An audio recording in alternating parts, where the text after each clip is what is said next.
All right, we're going, and then there you go. Okay. So they can see, but they can't hear. They can hear it as well. Oh, okay. So you're being broadcast. Are you familiar with the referee coaching sandwich? Like a that's still the way I use. So this presentation is actually getting streamed right now. So what you're seeing on the computer and what you're hearing will be our voices as well. So this will be memorialized for later on. Look. It'll be Lee's voice. Oh, so we can go ahead. You can watch So we it. can heckle him and Yeah. recording. I'm sure we'll. Okay. I'm sure that question just got asked. We're gonna cover quite a bit this afternoon. The referee coaching environment is changing dramatically. Richard Every brought out this about a year ago. 2 years ago. It came out about a year. It was about a year ago. Went live. It was a year ago, wasn't it? Went live. And this is the This is the Advantage system. I know Stephen's in it. Lee's definitely in it. Mike, I think you've done a report in it.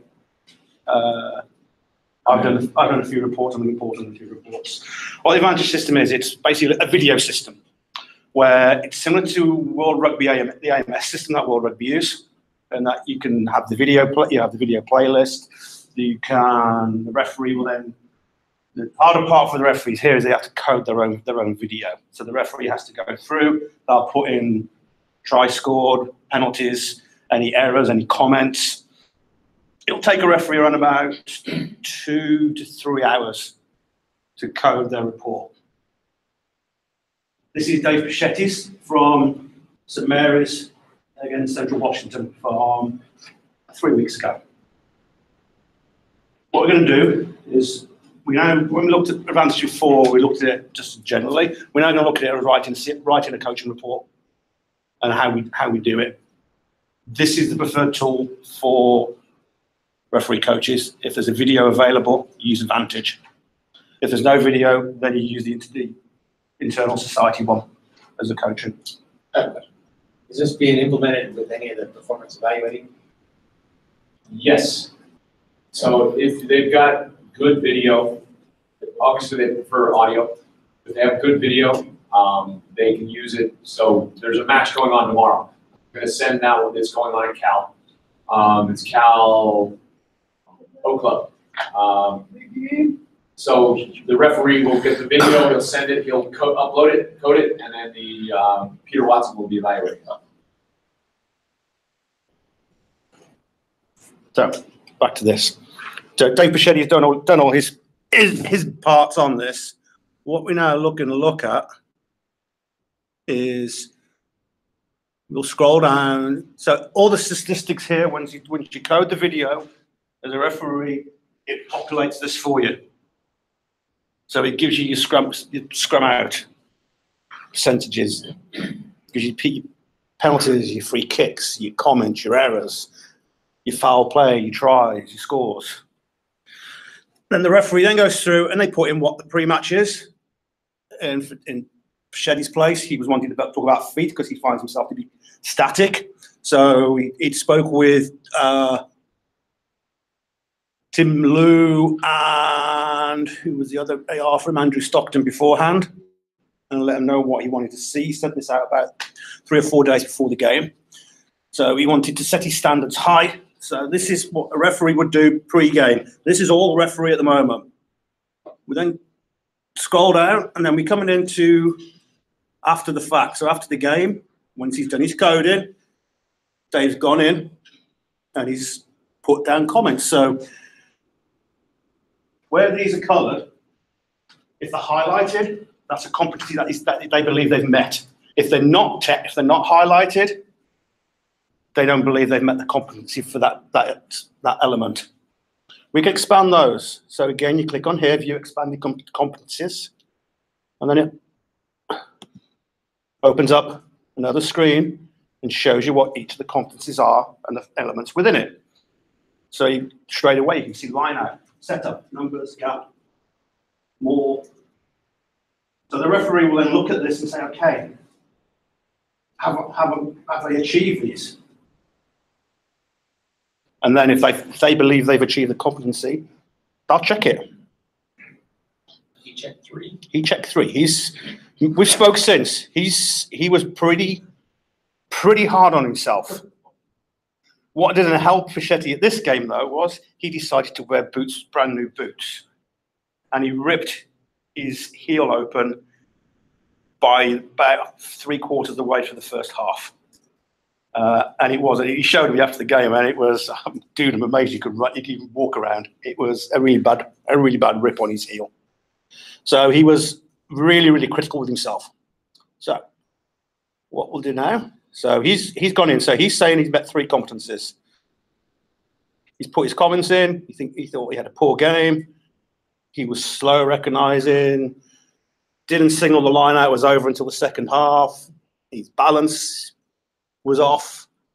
And this is all based upon the competences, the balance, the contextual referee, and the decisions, the space. So Dave's done his report. What we'll do now is, if you want to make some notes, we'll play about 15 minutes of the video, because I know that should take us to a point where he had some big decisions to make, and he didn't make them. And he's highlighted that. So what this is then can show you how, as a CMO, we look at it. I mean, when I'm doing these reports, I watch the video. It takes me about 2 hours plus, because I'll watch the video through, I'll make my notes. As a CMO, you can create your own playlist as well. I do 1 or 2 things in there, if that. I'm not going to go through the report now. The referees put on there 9 minutes, 30 seconds penalty. Agreed. No, we all got, Lee was in Tucson for the WPL finals, and the camp we had there, we all got told off by Mike Luke and Sean Madara for doing that. And it was a case of, you don't want to do it. That's PR, not coaching. We don't want to tread on Mike's realm with the PR. So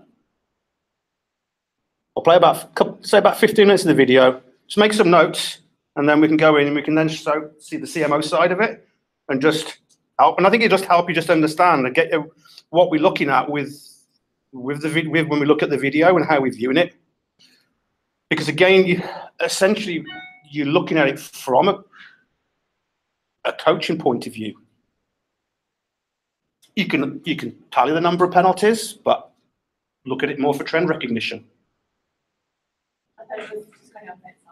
So,Fichetti's uploaded the video, so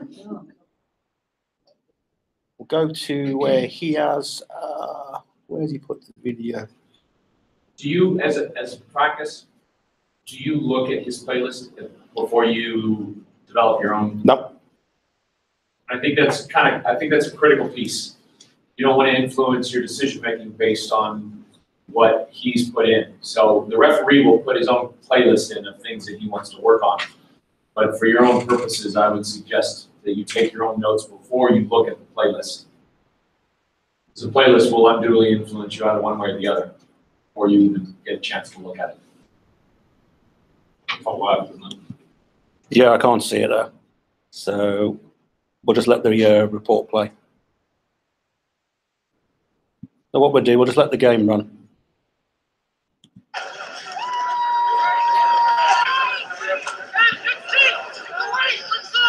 Let's go, Central!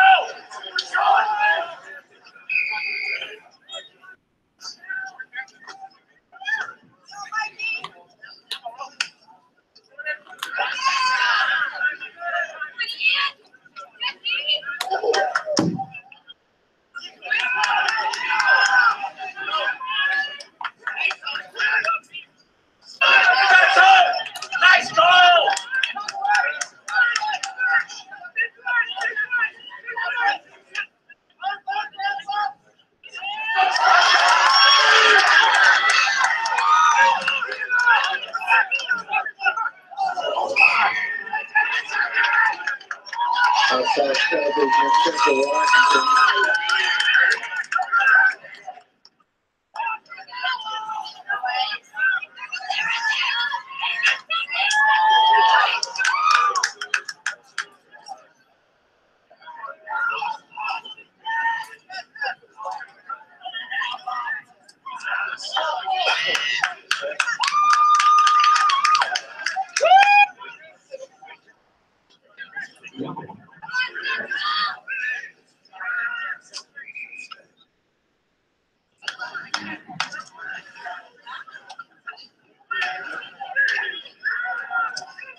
Ready to go?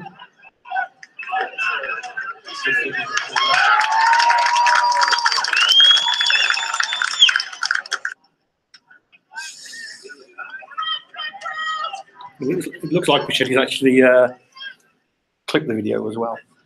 It looks like he's clipped it to cut it down. Even better.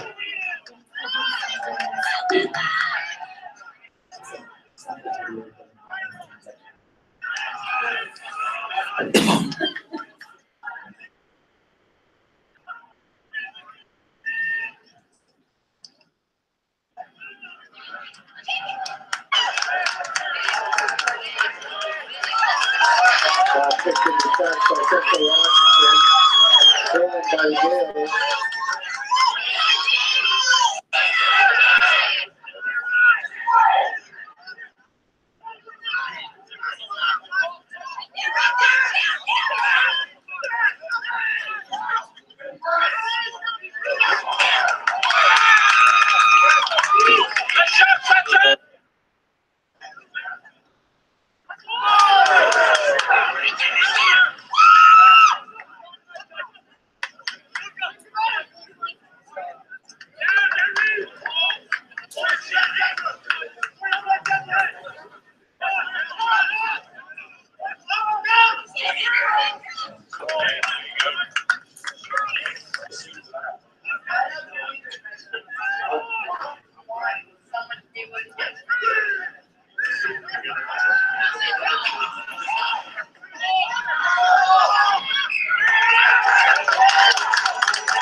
Hands installed by Central Washington.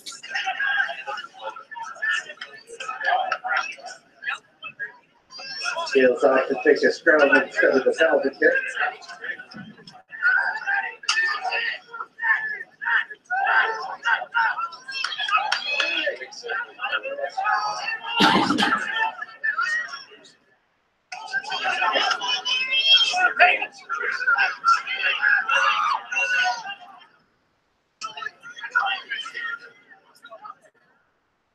Oh, yeah.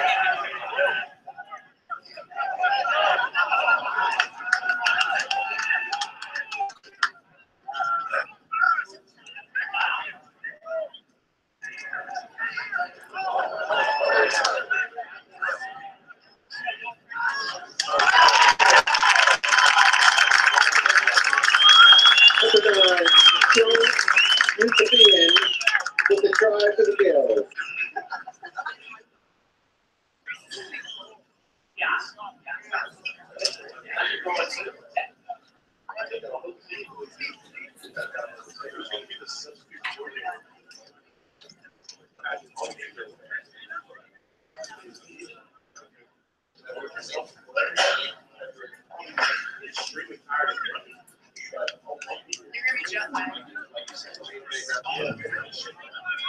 Ending in the first 5 for Washington 0.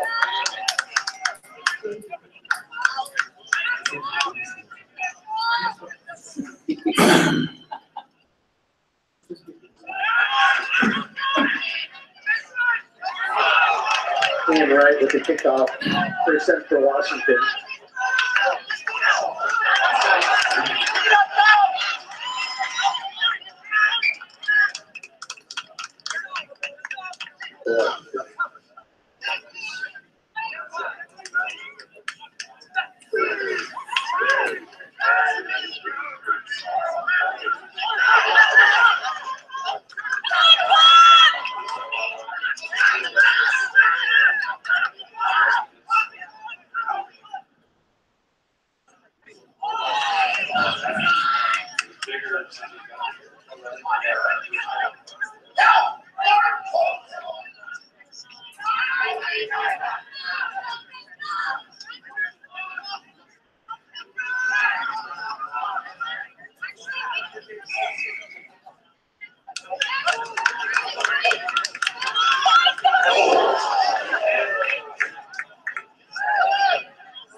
And then called against the Gales. Central Washington, the football back in play.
No.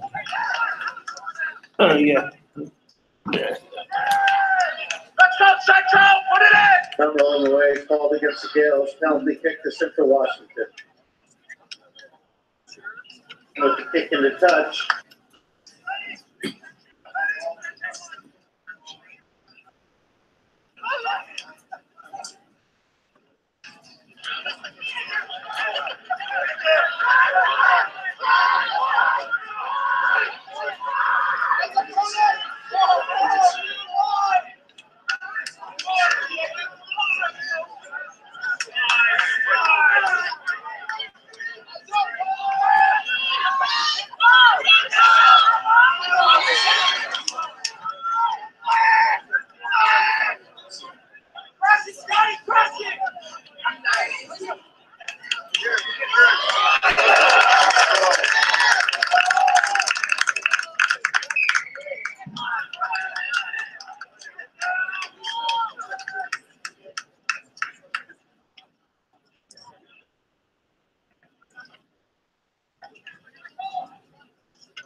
I'm just excited.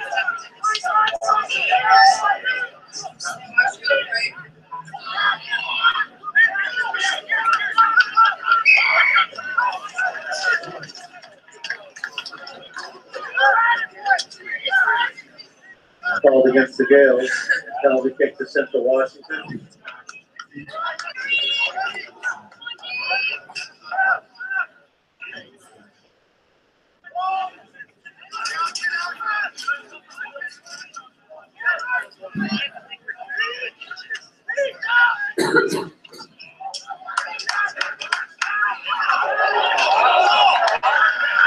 Okay.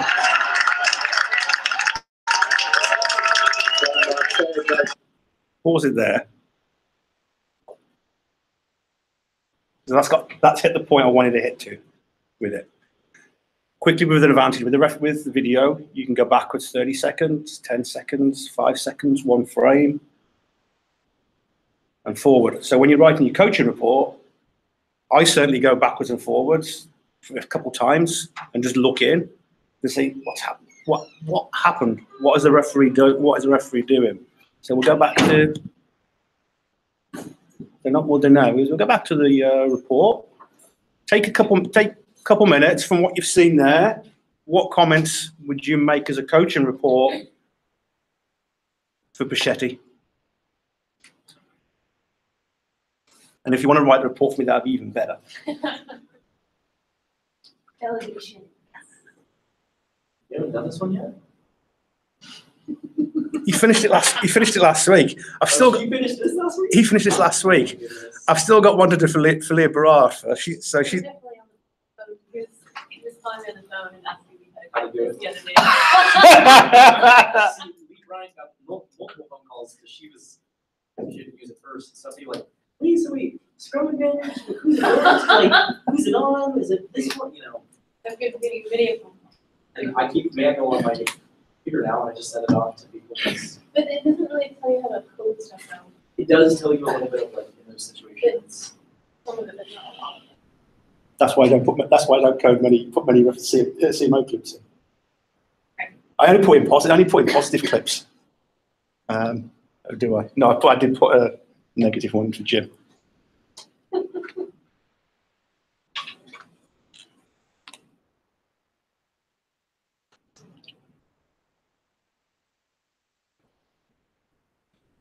So this is essentially what I do when I'm using this. I watch all the video, I make my notes and my comments and my observations, then I go back in and I start writing a report. So it takes probably around about between 2 and 3 hours per report. You okay with that, Stephen? 2 or 3 hours per report for you? It takes me 2 or 3, yeah. It's even the television that I can do it. The first one's always rough. Like, this is taking me 4 hours. I might have missed an earlier meeting, but the coaching report is different than all the others. And it's somewhat informal as I understood it. Yep. When you say it takes you 2 hours to write up. Because you watch the video. Okay. And you go, because you're on the video, you've got the buttons, so you can go forwards and backwards.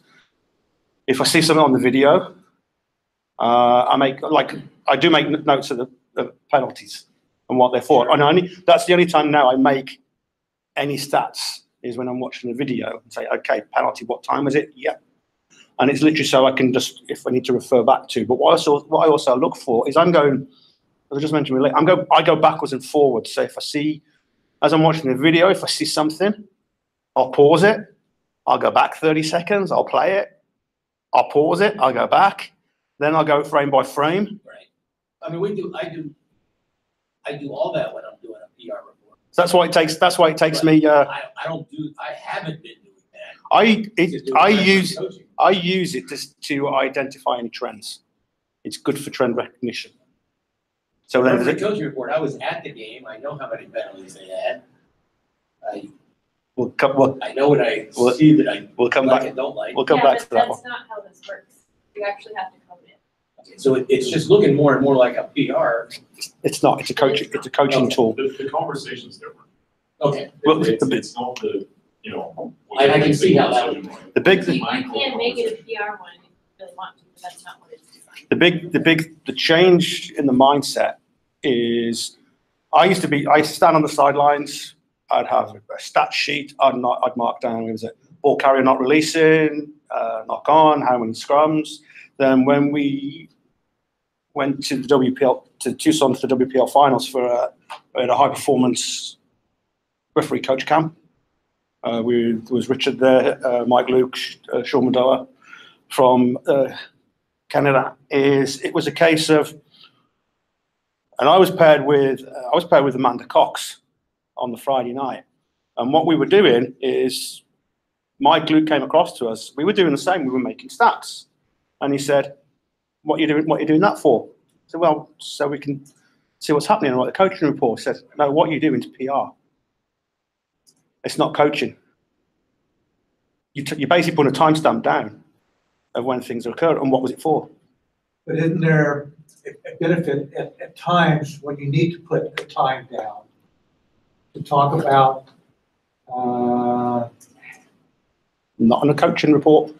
Okay, Coaching report and as we'll come into, it's used for the referee to help with self-discovery and self-reflection, self-analysis, and it's there as guidance. but if you are wanting to point out to the referee,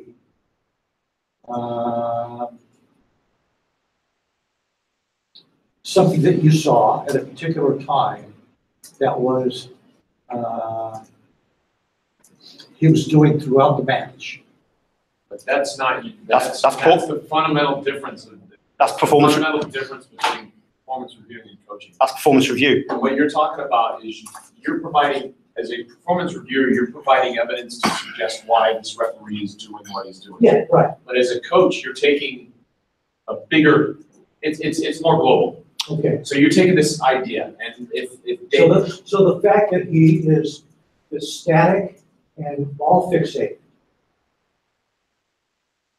Then as a referee coach, you look at a guided practice to help him move forward. Yeah. So you're looking forward. PR, you look back and you look at the then. So with this and writing the report for him, Dave, you static at the breakdown, suggest visualization technique.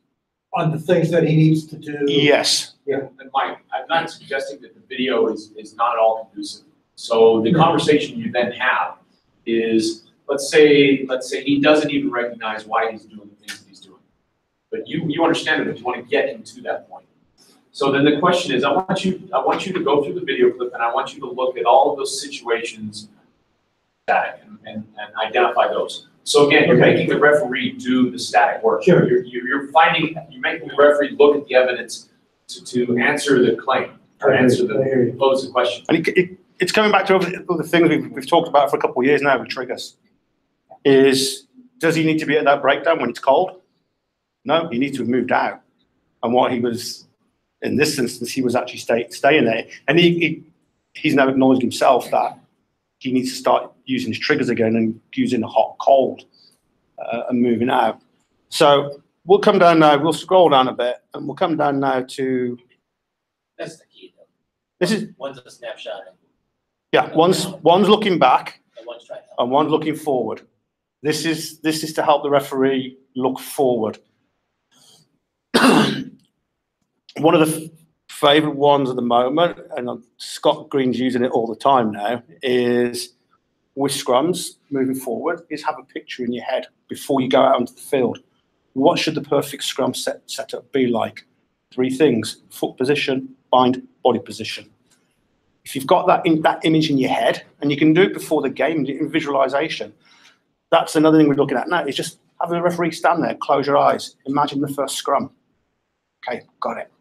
That's what it's going to be, good body heights. And then you come to the scrum and it's not there, then something that sets an alarm off and then you stand them up and you reset. And you do that and you get that picture built into your head and then you suddenly start seeing as a referee and the number of resets or the number of collapsed scrums or the number of penalties at the scrum reduce because you're doing that visualization before the game. Exactly the same with the visualization of arriving at the tackle. Is it a tackle only? Is it a ruck? Where do you anticipate the ball going to go? So that again, you can either work with the coach and have a guided practice where the coach can say, right, these sets of cones represent different events that can happen at the tackle area. And I'm not going to tell you which ones. I'm going to shout as you get to each set of cones. You can do that. You can have them do a visualization exercise again and say, visualize coming into a tackle only, coming into a ruck. What's your arrival position going to be? What's your exit position going to be? So with Dave coming down to here, so we look at we won't go into the competencies, but again, we look at that. Did he make the big decision? So we come down to here. Where is it? Big decisions was one. That's where we stopped it. So here, you can add CMO comments. This is where you add the comments. So you select the unit. So in this instance, click on the pull down. Then I'm going to go, the first one I'll do will be big decisions. And click on the plus sign. Lee, is there any, when you do a report in here as a coach, does it appear any differently? Is it tagged any differently than a PR? It's not a PR report. No, I understand, but you doing one. I maybe put on, and I'm just thinking back to the last report I did for Leah Berard. I put 2 video clips on from the CMO report. Because I'm not going to go to the report and agree, yeah, that was a penalty. Yeah, that was a collapsed scrum. But it shows, right, when you first log in, right, it shows you all of the reports that have been done by all the referees, right? And then Yep. it shows you, maybe it's the CMO side as well. It shows you all. It shows you all. Does it look any different from a coaching or a PR side? No. There's no way to tag it as, this Nope. one's just a coach. Nope. Okay. If you, such as yourself, if you want, you're registered as a referee. If you were put down as a CMO, you'd have to register as a CMO as well. How can I do that? Speak nicely. You have to register yourself as a CMO. Yeah, like, I think you have to create put in another email address. that's what I mean. Is it being different than the one that I am already using? Yeah. Because Roz Anderson has the same, because she's down as a referee and she's having to create herself another with another email address to become a CMO. Okay, it's gonna, just because I have a lot of the local referees that are asking me to review their matches, and I'd like to be able to do that, but I don't, So maybe you need to use your Pelican Refs one. I was just thinking that. and then Use your if I Pelican just Ref take one my for this, and you use your USA Rugby one for Okay, well, yourself. that's good to know.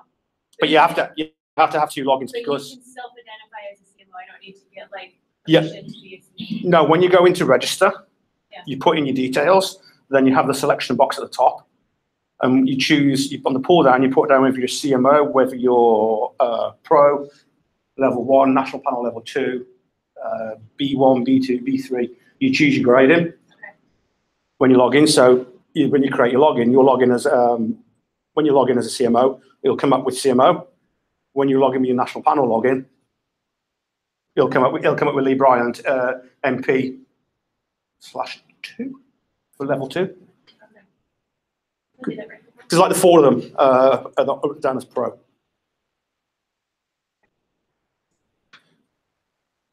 So I've created a competency down here or one of the things I want to note on for Bichetti here, I didn't say the report, select unit.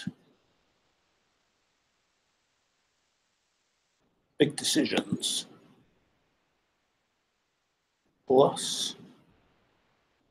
And I'm going to go to big decisions and I'm going to put, so what did you see in the big decision?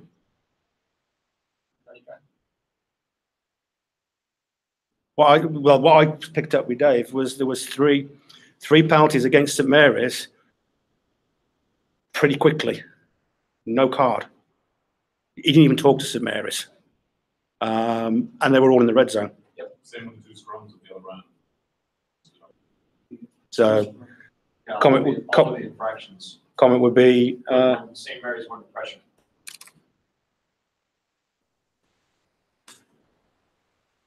The end result is they allow themselves to get out of that pressure by committing penalties and not walk away with any points. I'd make a note, I put more detail. They did well. It was during the game, that was the only period of sustained pressure CWU had. After that, they were under the cosh for 60 minutes, as the score ended up showing. And Dave he let it go. He missed it. He hinted to that. It was a big decision he missed. So I wouldn't put him down in the big decisions. So cards, penalty tries, pressure, probable outcome. No, he didn't hit any of those competencies because he missed. So big infringements by SMU, by SMC. We'll save this report so I don't lose it. What else did someone see? Think you could have prevented them by being more active. Yeah, so you can use, I think, again, you could put that comment in with the big decisions. Use your voice, be vocal. Because Supposed to be looking forward. Right?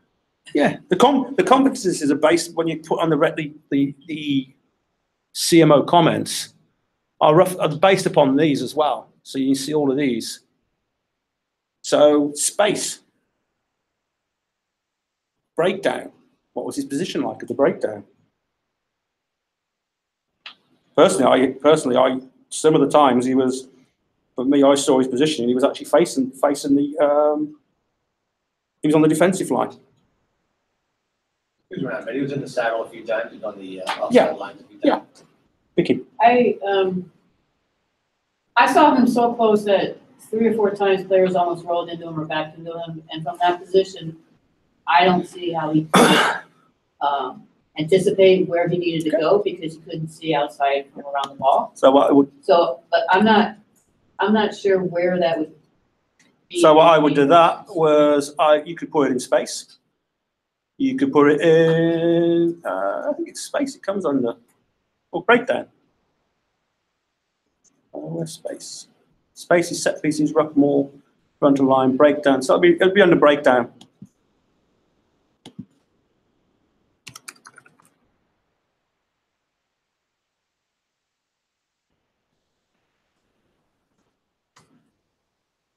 Or, yeah, he was close in.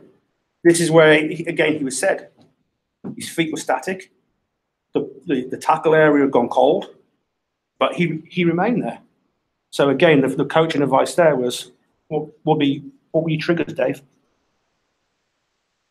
Well, even before it had gone cold. Even He would be so close that the plane rolling out. Yeah. Then he'd be on his toes and he couldn't see anything because he's trying not to step on something. So again, then questions be, tell me about your arrival position at the tackle.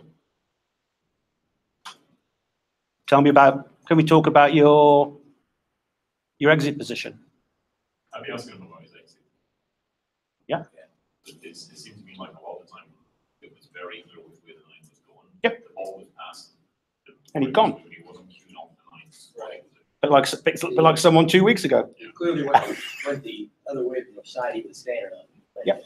Yeah, he was going on the defensive line rather than remaining on the attacking side. Maybe ask why. But what we're trying to do now with the referee coaches is limit the debrief to 10 minutes. Add a time to suit them after the game. Don't go into the locker room.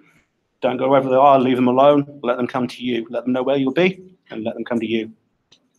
And then talk to them in their time. Don't impede on their place, or their space. Stephen. So I think I'm still new to the coaching academy, but my question is, you put in things that David has done wrong. You said repeated infringements. I'll also put in things he did right. No, so my question is, are we as coaches, is it just supposed to be, black and white, right, wrong, or I guess, like my experience with Bunny is that he would get you to think about stuff, right? He'd ask you what you saw. And so I guess my question is, it sounds like you just like to say, scrum stood up when Central Washington was under pressure. Well, no, because in this I will detail this out. So once I've done this report, I'll let you know, and you can go and read the report. Lee.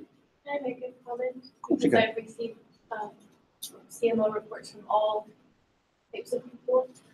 So what I've experienced is that you'll get both.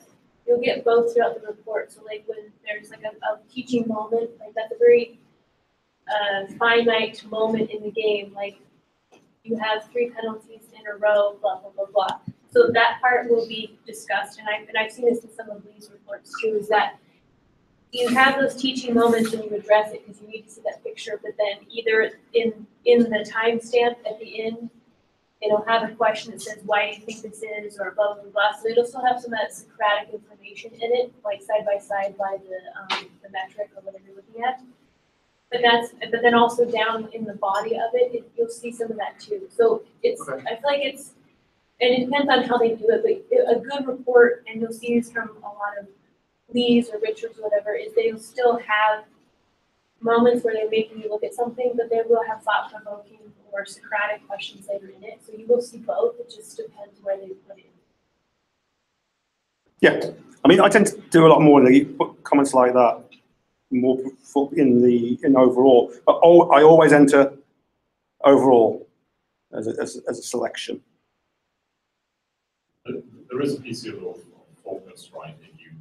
If your self-evaluation, that you only demonstrate the competencies, that there's too many things going on in your head, things to work on. And I'd be looking strong things that he actually did better than he thought he did. He did. So we've already spoken about this. We spoke last week about it.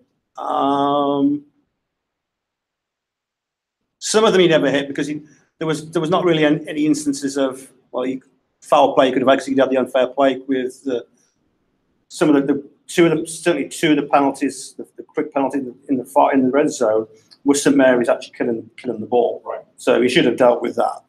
It could be a big decision because he also come under foul play.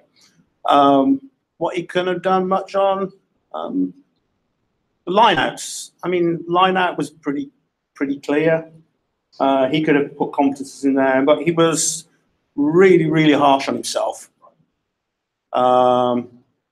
He's put down there. He didn't read the game well. Caught going the wrong way. He's slow. So he's probably been overly critical of himself. As a referee coach, where Dave's put in 3, I might disagree, and I frequently do, and say, well, actually, no, Dave, I think you had the line-out was a fair contest, so I'd highlight that. You called one straight, right? So he got essentially line-out was pretty good throughout the game. I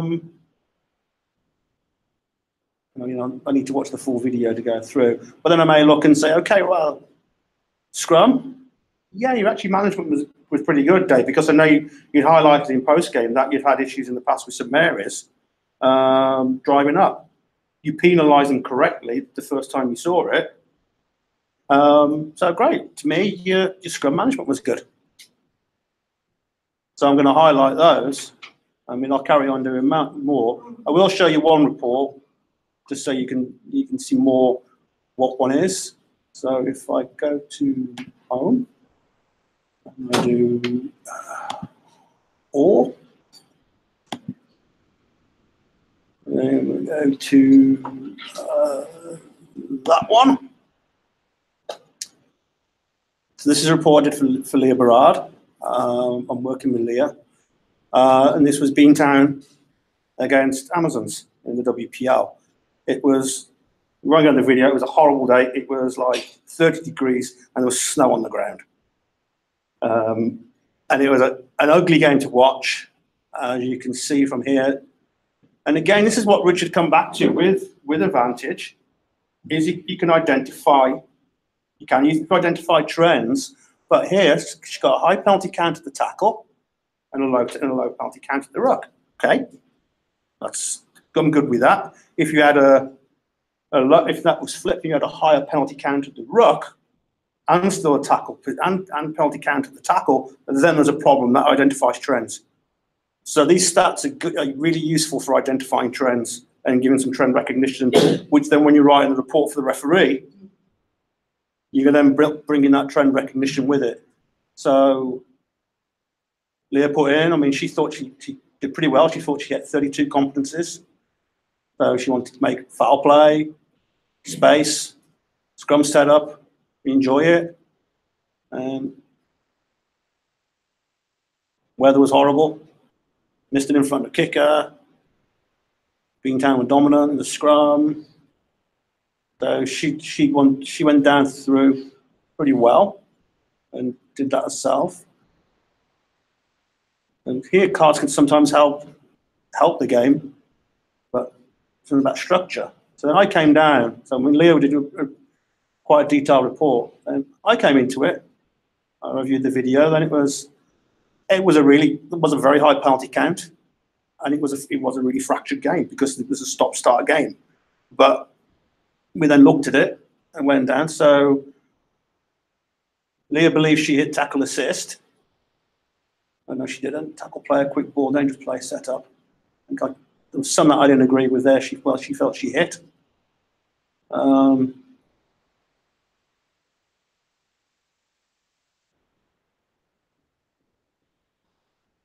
We looked down, scrum, she handled it well. She generally took a position on the opposite side of the scrum, so she's having problems. So certainly one scrum, she was on the opposite side. The ball came out, she had to work back and across to get herself back into position. And again, so I put down there, Sometimes it causing her issues. And again, see the scrum on the plate, my playlist at 59.15. So I'm telling you, go and have a look at that. That's an issue you need to start looking at, and just view it. When we spoke afterwards, she viewed it and she said, "Got it. I can see, yeah, in the way, back, across, and back in." So she was, instead of there being the third or fourth person at the next breakdown, she was like the seventh or eighth. And then she didn't want to give yellow cards, but I think in that game she did there, an early yellow card at the tackle area would have helped her, and it would have reduced her penalty count at the tackle area because it would have been better managed. The players would have expected what she wanted.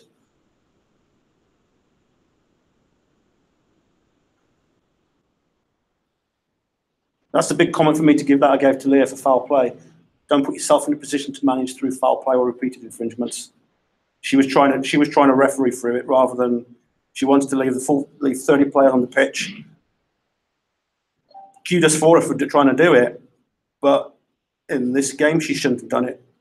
So, as referees and even as coaches, make sure your referee doesn't put themselves in that position. And all down to empathy. And to me, and again I put it on because at that time she's a little concerned about empathy and how she comes across to the players. Is on this one scrum, when I tagged it, she's coming into the scrum, and the two front rows and Leah are they're all laughing and smiling. So to me, that was, Kaylee, you're showing empathy to the players. You're showing what they're trying to achieve. It's freezing cold out there, and the seven of you are standing there with big smiles on your face. That's great. I have a question. It's like in your comments, all at least three of the ones you mentioned the same yellow card. Do you think that that's just excessive, or do you feel like one of your comments should have been the yellow card and the other one's not? Or no, since you I was putting the yellow card in every one of your comments? No, I was driving a point. This, since I wanted to drive the point home, because I think she'd made comments herself as well. But to me, it was I needed to make the point that you need to look forward. Don't try and referee through repeated infringements or foul play.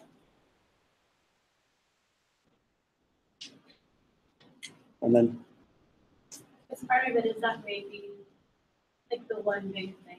No, I agree. It's probably is the big thing. I think I would have felt like if I'm coaching, I might have mentioned it once or twice. it all depends on what the referee's looking at, because they may be focusing on one area of the game, whereas the coach, we're then looking at the broader picture and trying to help them moving forward. That's more of an example. That's just an example of a report that I have wrote.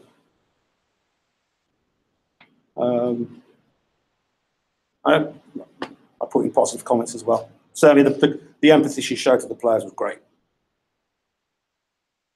And then I always finish with overall next game. You need to manage. You wanted the tackle area was a concern. It was one of the focused areas. You need to manage it better. Don't show. And again, put in there just because whether the referee, it all depends what the referee leads in it. They may just go to the overall comment and say, "Oh, what's the CMO put in overall?" Don't shy away from giving the yellow card for repeated infringements. Congratulate her on the scrum. Beantown were dominant in the scrum. She rewarded it correctly, and the report she had was pleasing. And then the game with Leah is don't be afraid to step out of the shadows. That's the thing she's struggling a little bit with at the moment is getting back into the elite game. That is advantage. Please go in, register yourselves, use it. It is a fantastic tool to help our referees develop, not just at national level, right down to a C3 referee. They have a video available, they can go in, they can review the video, they can tag it, they can have the benefit of a coach, helping them write a meaningful report. Just as an example, I didn't use Advantage to code it because part of the issue is you got a brand new referee that's coming out of Cal Maritime. Worked with him 1 week, and then Joe Lysick worked with him the next week. So right away, 2 coaching reports. His comments were related to positioning and all of these things, and I'm like, that's great. Let's get the whistle and signal first. And so your job primarily is, okay, it's got to look like rugby first, it's got to be safe. You can't be safe if you're not blowing your whistle correctly and analyzing. So let's focus on that before we work. So a lot of it, they don't know what to look for. So particularly with the young referees, so all I did was I had the video up, put it onto the LMS had the referee himself just look at it, so the only person that can look at it, and write a couple comments. And it worked well because he did exactly what I wanted him to do, was reflect on the fact that he didn't have signaling correctly and move on with it.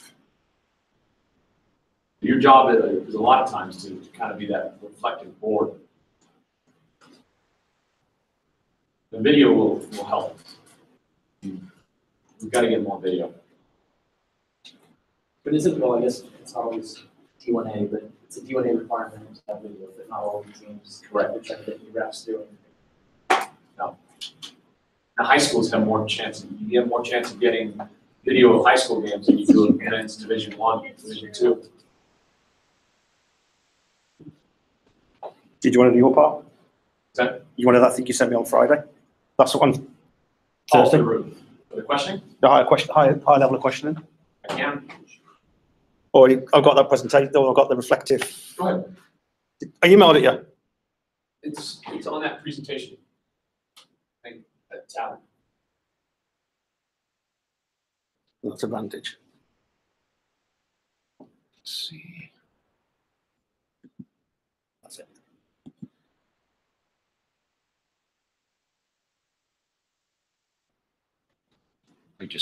Okay. Yep. This is a fairly new thing with referee coaching, appreciative inquiry.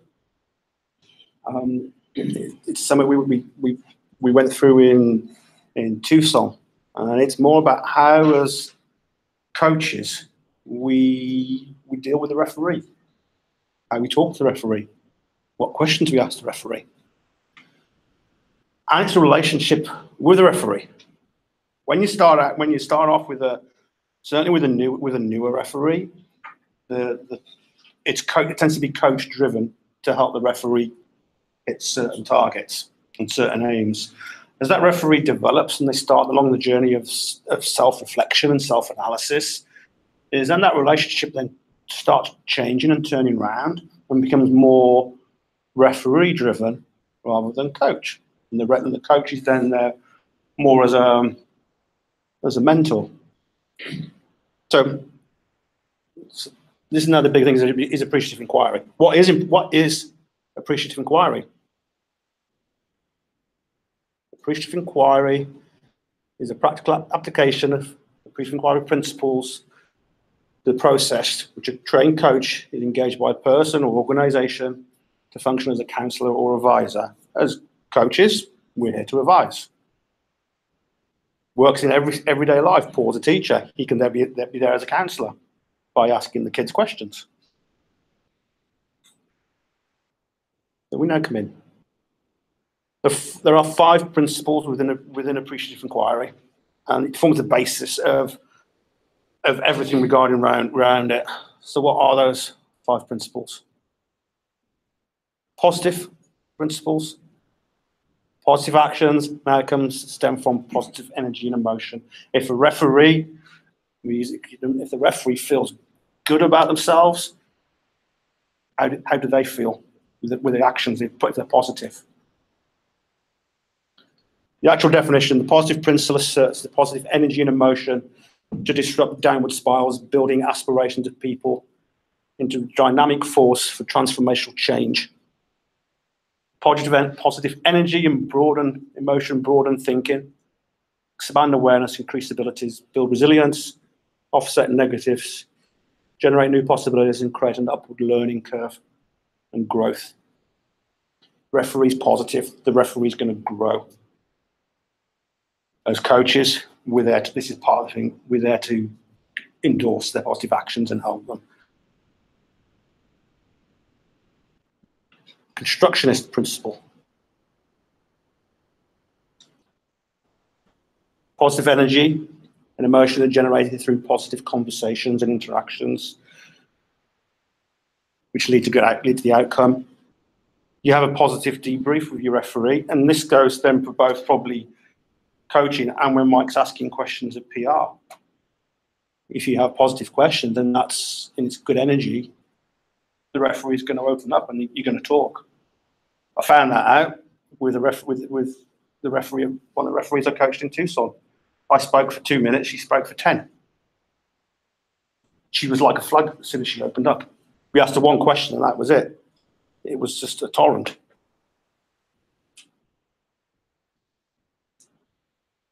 Simultaneity principle. Positive conversations and interactions stem positive questions and reflections. So again, it's coming down to conversations, interactions with your referee. Positive questions, positive answer questioning, positive stories. Reflecting again with the reflection and how they deal with the reflections on with themselves and how they reflect upon their game and how they self-analyze.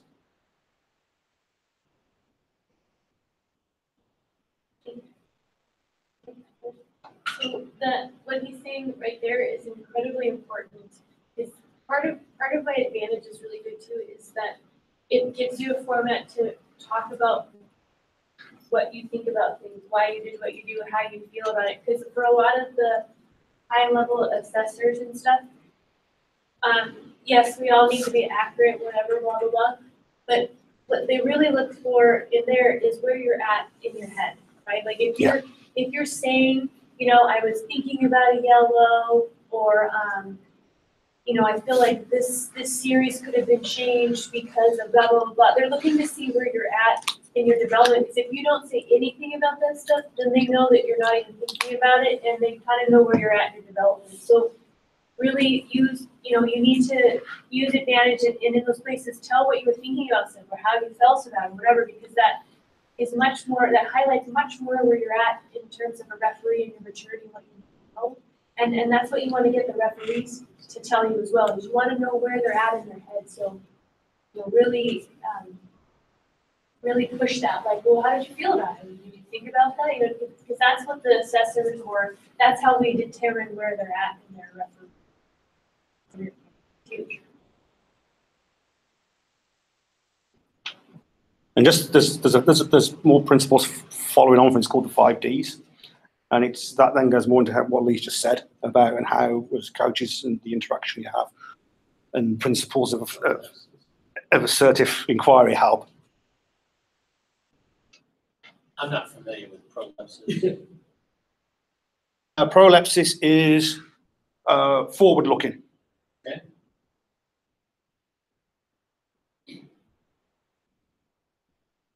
So the force of looking forward.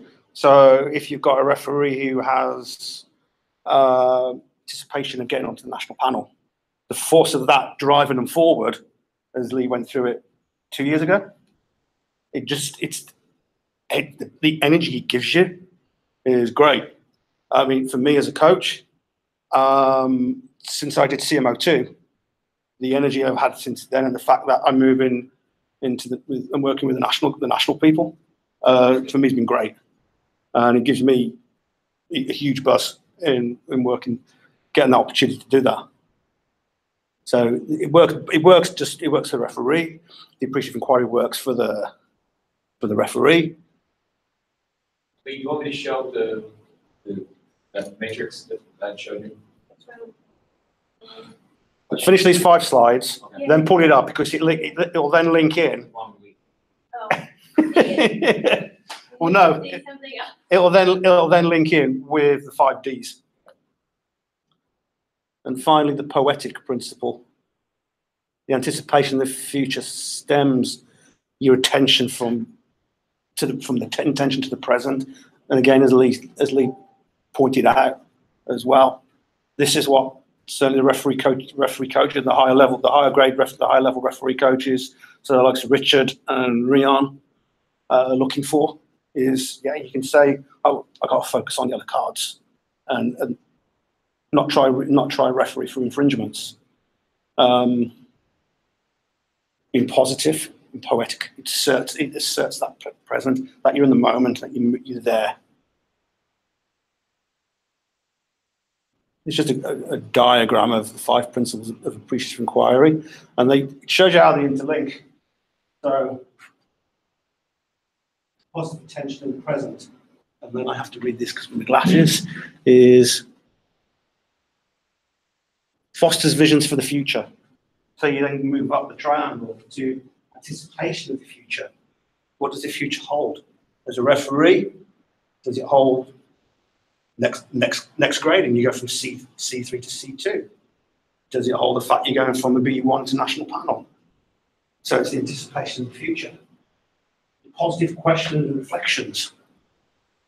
Again, it's coming back down to how you question referees and what you ask them. You want them to be open, so that they feel, making sure that they feel good about themselves. It creates positive energy. They need positive energy. Referee coaches, we love positive energy. Just seeing the feedback you get from a referee. So that then folds up to positive energy and emotions. Positive energy and emotions produces positive actions and outcomes. Lee going through her outcome, she got the national panel. And then you reach the pinnacle of your pyramid, where your positive actions and outcomes have been achieved. But it's not something when it stops when you get there. You get there, you're going to start there again. And it's a continual cycle going round of your appreciative inquiry. Paul's got got a really good slide he shared with me last week, which will tie into the next part of it.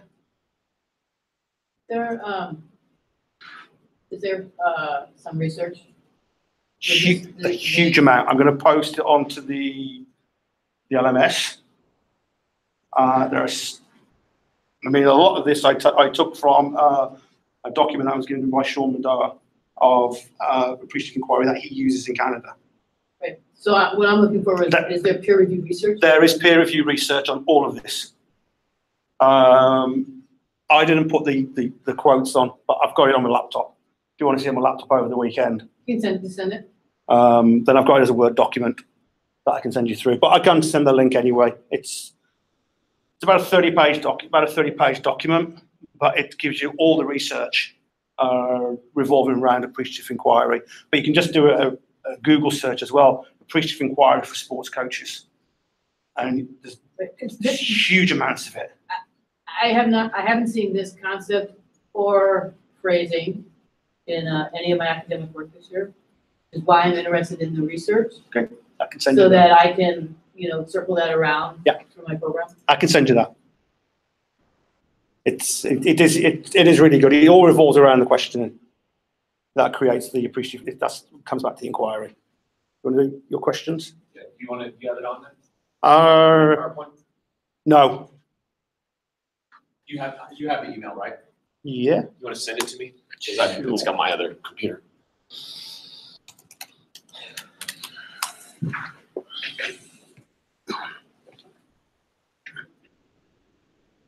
Do you want them both or just the one? Both is fine. You send it to me.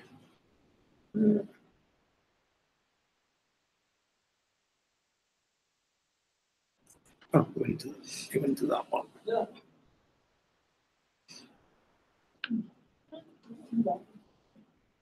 Here we go.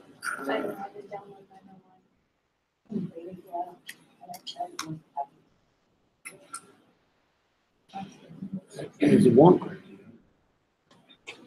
I don't know what the difference is.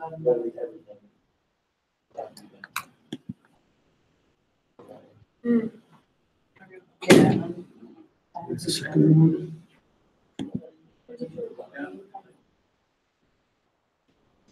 So, part of my job as a school principal is I've got to get teachers to ask better questions. Well, it's exactly what we do as ref coaching.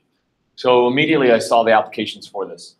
So this is and you're talking about peer researched. So this is based on Bloom's taxonomy of learning.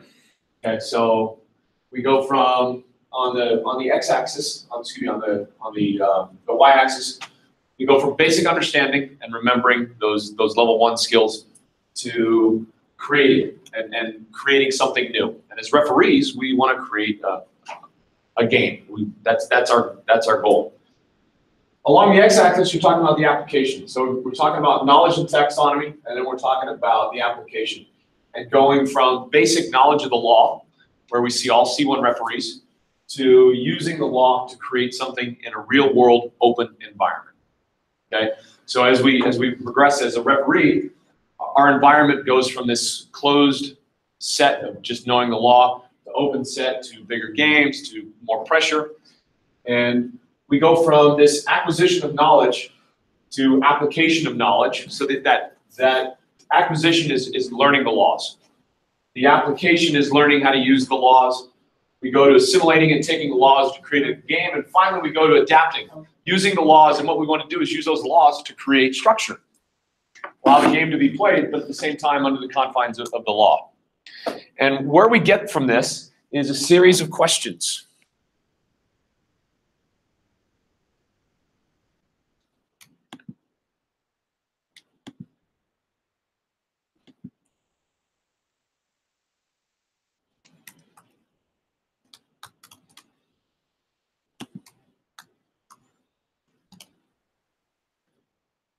Okay, so these are question stems. Oh, let me get bigger. Try to. Let's see how to. Yeah. That good? All right. Now, question stems. What ultimately, as a teacher, what I want to do is put this in the hands of kids, so that in real time a kid can evaluate a teacher's questioning and say, our goal as a teacher, my goal as a school is to get from this acquisition base to somewhere in this quadrant, the C quadrant, where we're going from here, asking questions to recall facts, basically what we do with C1 referees, C3 referees, to asking questions to application. Then we go to asking questions to summarize and analyze. Obviously, you're not going to ask these types of questions to a C3. Okay? You're gonna stay down here in this area, possibly moving into here. Okay? Now, there's a young referee that I'm working with that he's not only in this space, he's here, but he's a goofy kid. But you get the sense, so you get a sense of where the questions are to start looking at these. Okay. These are the types of questions that we want to get to our national panel referees. How would you design? Okay. So the question stems are basic principles, and then you apply to it in a rugby setting. Again, can you describe your reasoning? Why didn't you give the yellow card? Okay. So this, I can give this to you if you're interested in it, because again, you can start posing questions. You can start posing questions and actually thinking about the questions before you actually meet with the referee. So you get this sense of where the referee is, you know where his development is. You should have a good sense of what you're going to ask the referee before you actually get there. Make him start thinking about it. And these question stems kind of help formulate that idea. So I'll send these out to you.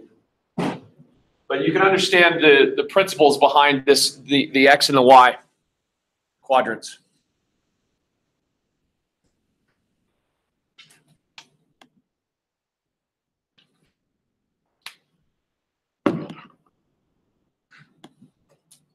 And then this one is just the questions superimposed in each of the quadrants.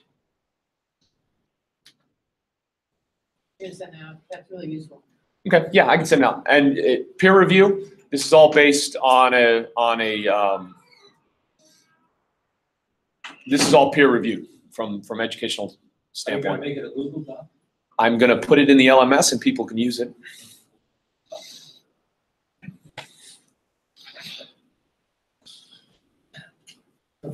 I don't even know what that answer So, means. so You gotta go look it up in the LMS. I'm in the LMS. Yeah. Hopefully it'll just be there. Okay, I think I'm in the LMS. other questions on this stuff? And again, as I go through my role as a school principal and as I start looking at this stuff, it's like, just, it makes sense. At least from a coaching development standpoint. And for teachers, What's that? coaching teachers, Yeah. genetically. Yep.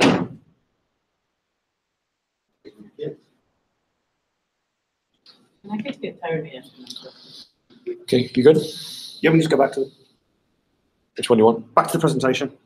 Which one? The one I sent you, Page 11. the PowerPoint one. Okay. That's it. Yep. So following what Paul said, one of the things coming into appreciative inquiry is the 5D cycle, appreciative inquiry. What is the 5D cycle? Inquiry.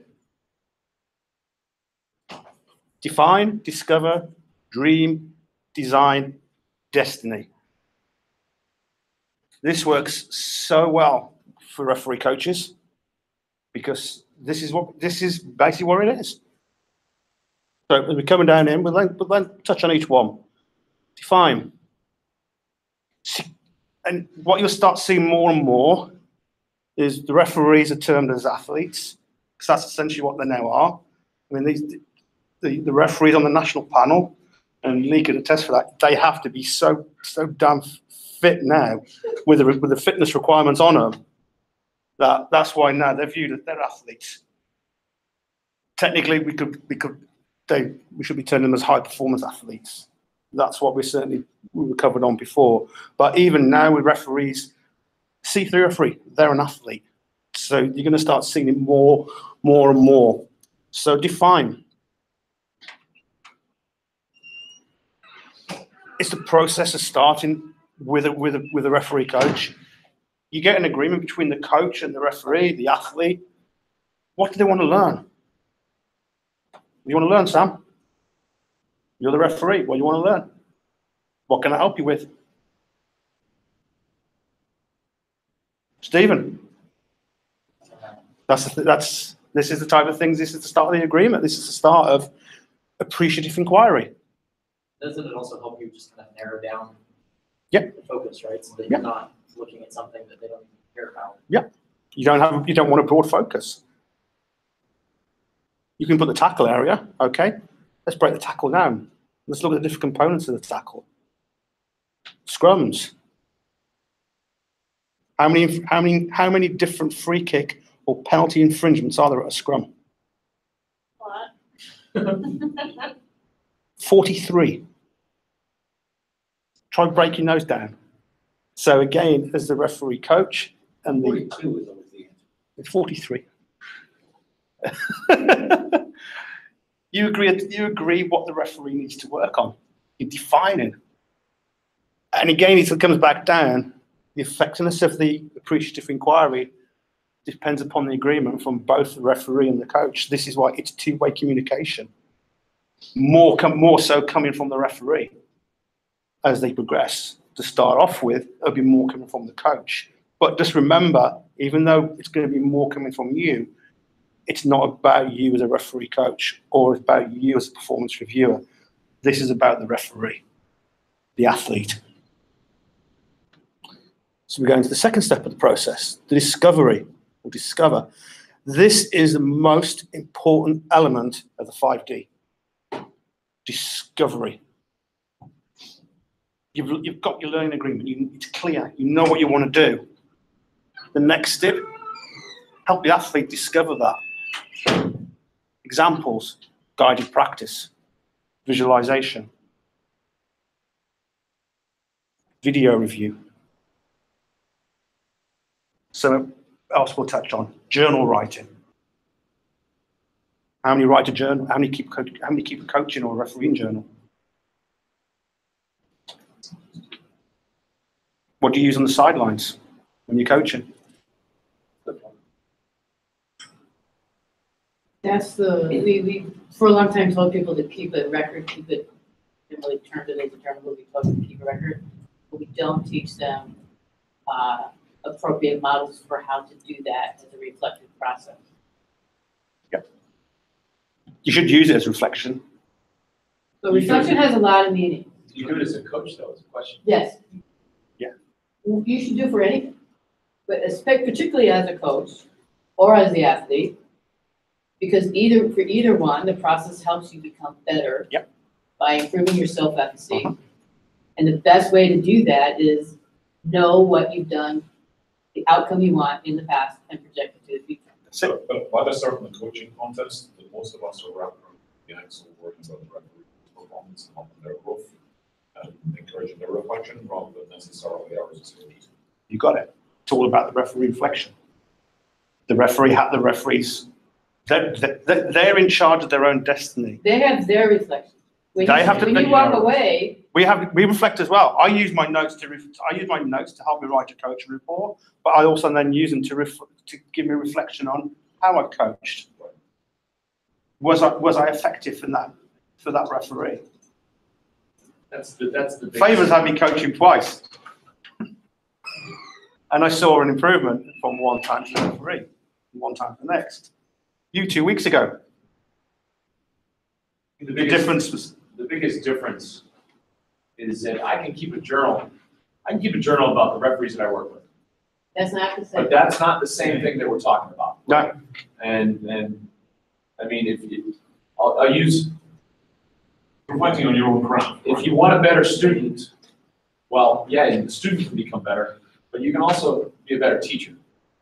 That's what I'm talking about. And the reflective journal writing for coaches is somewhat different because yes, you're writing about what you've done, but then you're reflecting on, well, I made a mistake when I was too negative on this, and he shut down at this point. And that's the reflective piece that I don't think a lot of coaches are doing. You can put me in the rotation with block like that.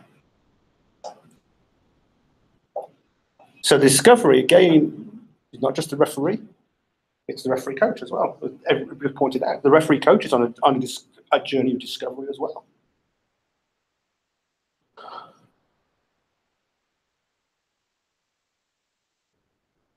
Appreciative inquiry makes an assumption that every person's life and situation can be buried and unearthed.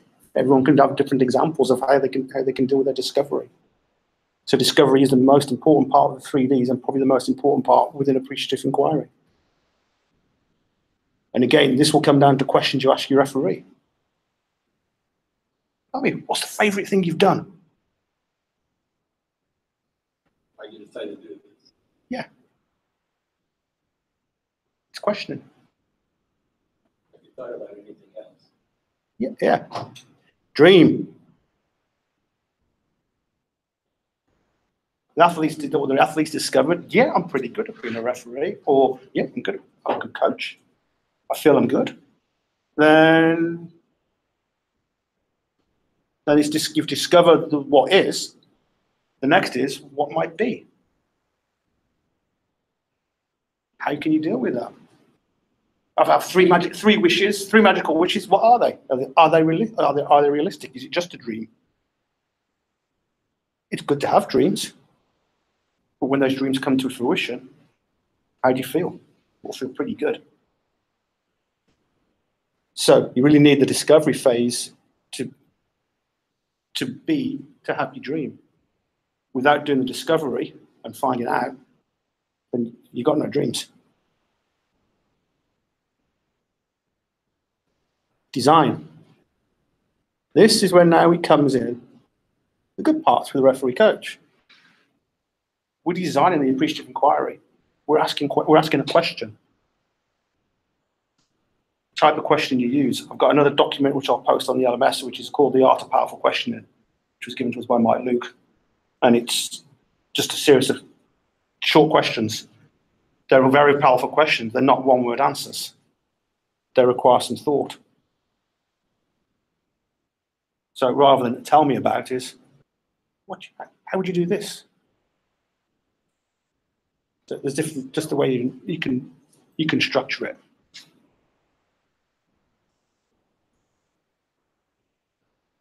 And finally comes into destiny. hit the other 4 Ds, you're going to hit your destiny. You're going to have the energy. You're going to have the self-belief. You're helping the referee achieve their dreams, their destiny, their goals. You're getting them you're asking them questions on inquiring. You're also inquiring about yourself as a coach. How do you feel as a coach? Is your coach, how are you? How do you feel your coaching skills are? Are you personal? Are you, sorry, are you up yourself? Think, I'm too good for these. I'm too good for these. Why should I waste my time? If you do, then that's a poor self-reflection on yourself. You constantly want to learn and constantly improve and get yourself to a higher level, not just within sport, but just within your life in general, trying to continue to achieve. And finally, as a summary, you can use appreciative inquiry week in, week out, such as there. Instead of starting a coaching call, so how was it since the last time we met? So, what was the best experience of your game last week? Shift the focus from the coach to the athlete, but the coach needs to be positive in the interactions with the athlete. That's a really powerful question, just with the opening question. What's your best experience? Or what did you learn in today's game? Because every game's different. And every game, the referee is continuing to learn. That's appreciative inquiry. It's fairly new, but it's powerful. And just makes you think, and makes both as a coach and a referee, but it also then opens up the deeper question which Paul touched on. So they intermingle with each other. I got a link on reflection. One thing we're just going to briefly touch on the reflection is journal writing. Kenny Forehand come up with this as well. It's part of the journal writing. You stand on the sideline with you're coaching a referee. You make a note. Oh, to get them practice at scrum engagement. Make a note. Then you can follow up with the guided practice. That's a part of a journal write for that. Then you can make a journal note. And again, just to brief, I mean, these are stupid examples. Oh, thank Footy SFGG for letting me use the forwards to show the referee scrum engagements. One that came up in Tucson was actually get the referee to go into a front row engagement.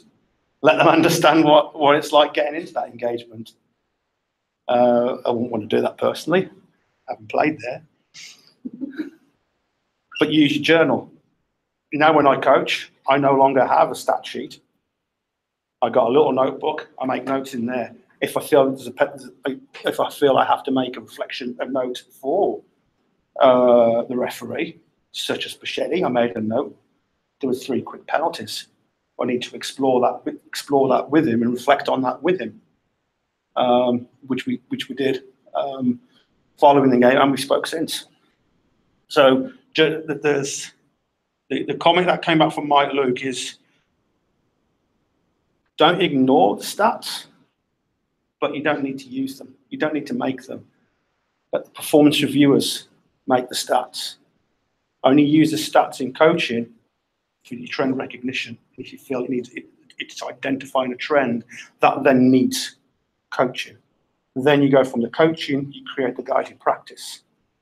Be either physical practice out on the field with a referee by setting up cones, or getting into a scrum engagement, or a line out, or more, or whether it's visualization. Visualization is the big one that certainly Mike Luke was pushing at the moment. It's just having the referee stand there as part of their pre-game with their eyes closed, or sitting down and just visualize that first scrum, visualize that first tackle.